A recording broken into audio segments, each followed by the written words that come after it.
सभी को मेरा नमस्कार। आज हम चर्चा करेंगे एक बिल पर जो कि राज्यसभा में पेश किया गया है। बिल का नाम है the chief election commissioner and other election commissioners appointment conditions of service and term of office bill 2023। इससे पहले हम थोड़ा सा इतिहास देखते हैं कि विषय चर्चा का मुद्दा क्यों बना। तो भारत में निर्वाचन की जिम्मेदारी भारतीय निर्वाचन आयोग की है, जिनका उल्लेख भारतीय संविधान के अनुच्छेद 324 से 329 के बीच किया गया है।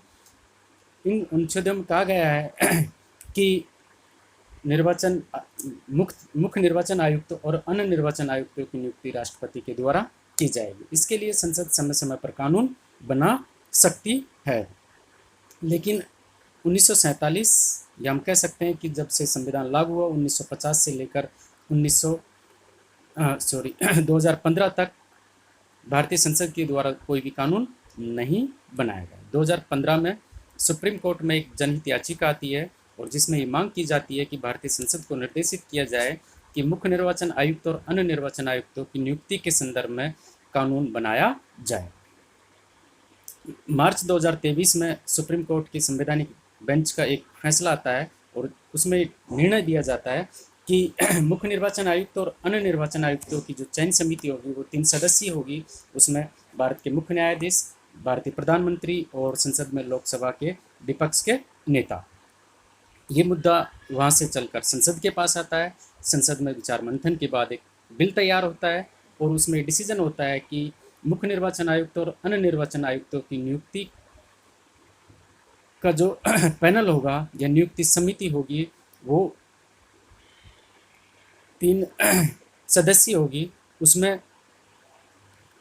प्रधानमंत्री, लोकसभा में विपक्ष के नेता और प्रधानमंत्री के द्वारा नियुक्त कैबिनेट मंत्री होंगे। तो इस प्रावधान में अब हम देखते हैं कि बिल में जो पहले से क्या क्या प्रक्रियाएं चली आ रही है और क्या संशोधन किया गया है। 2 तरीकों से हम इसको देखते हैं। तो पहला बिंदु है कि चुनाव आयोग का गठन। इस बिल में चुनाव आयोग के गठन में कोई बदलाव नहीं किया गया है। चुनाव आयोग पहले भी 3 सदस्यीय था और ये बिल कानून बनता है तो उसके बाद भी 3 सदस्यीय ही रहेगा।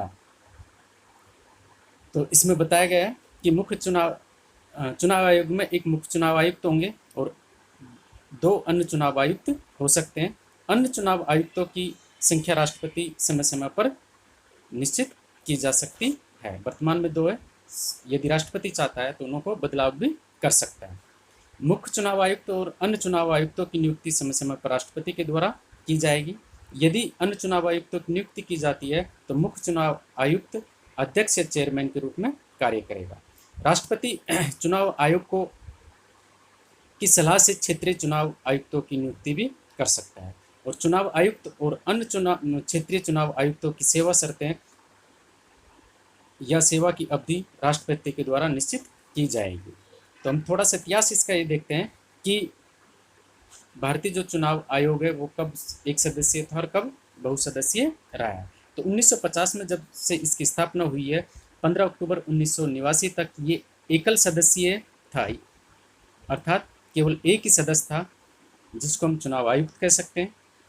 1989 में भारत में कुछ बड़ा परिवर्तन हुआ। मतदान की आयु 21 वर्ष से घटाकर 18 वर्ष कर दी गई। तो इनके बढ़ते हुए कार्यभार को देखा गया और चुनाव आयोग को एक सदस्य से बहुसदस्यीय अर्थात एक मुख्य चुनाव आयुक्त और 2 अन्य चुनाव आयुक्तों की नियुक्ति की गई। जनवरी 1990 में फिर से इसको बदलाव किया गया और दोबारा से एकल सदस्यीय चुनाव आयोग बना दिया गया, अर्थात दोबारा से एक ही चुनाव आयुक्त रखा गया।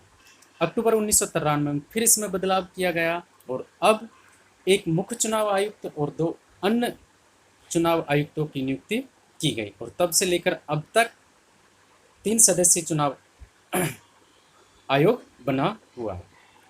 अब है चयन समिति। जो बदलाव इस बिल में किया गया है वो विवाद का विषय यहीं पर है। अब तक क्या होता था, चयन समिति नहीं थी, केवल प्रधानमंत्री की सिफारिश पर राष्ट्रपति चुनाव आयुक्त या मुख्य चुनाव आयुक्त की नियुक्ति करते थे। प्रधानमंत्री अपनी नॉलेज के लिए या अपनी सलाह कानून मंत्रालय से लेते थे, लेकिन इस बिल में प्रावधान किया गया है कि जो चयन समिति होगी अब के बाद से 3 सदस्य होंगे, उसमें प्रधानमंत्री, लोकसभा में विपक्ष के नेता और कैबिनेट मंत्री जो कि प्रधानमंत्री के द्वारा मनोनीत होंगे। और विवाद का विषय यही है कि सुप्रीम कोर्ट चाहता है कि जो 3 सदस्यीय समिति हो उसमें प्रधानमंत्री, विपक्ष के नेता और भारत का मुख्य न्यायाधीश हो, जबकि जो कानून आया है या सरकार चाहती है कि इसमें प्रधानमंत्री के द्वारा मनोनीत एक कैबिनेट मंत्री और लोकसभा में विपक्ष के नेता या सबसे बड़ी पार्टी के नेता शामिल हो। इस बिल में एक प्रावधान और किया गया है कि चयन समिति के लिए एक सर्च समिति होगी। सर्च समिति की अध्यक्षता भारतीय कैबिनेट सचिव करेंगे और उनकी सहायता के लिए 2 अन्य बड़े अधिकारी होंगे जो कि चुनाव मामलों के जानकार हों। और ये सर्च समिति चयन समिति के लिए 5 सदस्यों का पैनल बनाकर देगी, लेकिन चयन समिति के पास ये विशेषाधिकार है कि वो अपनी जो सिफारिश में या तो सर्च समिति ने जो 5 सदस्य बनाए उनमें से किन्हीं को मुख्य चुनाव आयुक्त या अन्य चुनाव आयुक्त नियुक्त कर सकती है। इनके अलावा भी किसी दूसरे व्यक्ति को वो मुख्य चुनाव आयुक्त या अन्य चुनाव आयुक्त के रूप में शामिल कर सकती है। अब इनका कार्यकाल में कोई बदलाव नहीं किया गया। हम देख लेते हैं कि कार्यकाल किस प्रकार, क्योंकि यहाँ एक तरह की क्वेश्चन भी बनता है। और यूपीएससी की एक खास विशेषता ये रहती है कि जो चर्चा का विषय रहता है उस चर्चा के बिंदु पर क्वेश्चन नहीं पूछा जाता है, बल्कि उसके आसपास से क्वेश्चन पूछा जाता है। और इसके आसपास के जो भी क्वेश्चन होंगे वो आपको 2-3 दिन में ऑब्जेक्टिव रूप में मिल जाएंगे। तो अब हम देखते हैं कार्यकाल। मुख्य चुनाव आयुक्त या अन्य चुनाव आयुक्त अपनी नियुक्ति से 6 वर्ष के लिए कार्य कर सकते हैं या उनकी उम्र 65 वर्ष हो जाए तब तक वो कार्य कर सकते हैं। उनका संपूर्ण कार्यकाल 6 वर्ष से अधिक नहीं हो सकता। इसका मतलब है कि यदि कोई व्यक्ति पहले चुनाव आयुक्त के रूप में 2 साल कार्य करता है और यदि वो उसके बाद मुख्य चुनाव आयुक्त बन जाता है तो वो बाकी के बचे हुए 4 साल ही कार्य करेगा। 6 साल से ज़्यादा उनका कार्यकाल किसी भी कंडीशन में नहीं हो सकता। मुख्य चुनाव आयुक्त या अन्य चुनाव आयुक्तों को हटाने की प्रक्रिया वही है जो भारत के सुप्रीम कोर्ट के जजों को हटाने की है, अर्थात संसद के द्वारा महाभियोग प्रक्रिया के द्वारा हटाया जा सकता है। अब इस बिल पर जो मुख्य समस्या है वो है कि आलोचना हो रही है इस बिल की, और आलोचना क्यों हो रही है वो भी हम देखते हैं।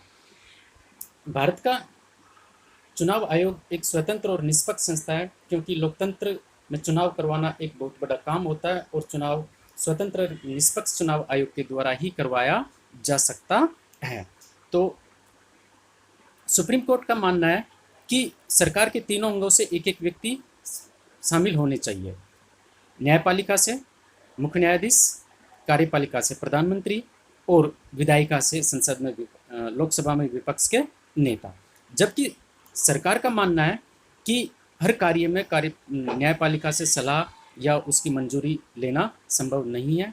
अतः सरकार के अनुसार इनके नियुक्ति पैनल में प्रधानमंत्री या कार्यपालिका से प्रधानमंत्री के द्वारा मनोनीत एक कैबिनेट मंत्री और संसद से या लोकसभा में विपक्ष के नेता या सबसे बड़ी पार्टी के नेता शामिल होने चाहिए। अब देखते हैं कि ये जब बिल पास होता है या राष्ट्रपति की साइन के बाद यदि सुप्रीम कोर्ट में दोबारा जाता है तो क्या डिसीजन होता है। तब तक का हमें इंतज़ार करना होगा। धन्यवाद।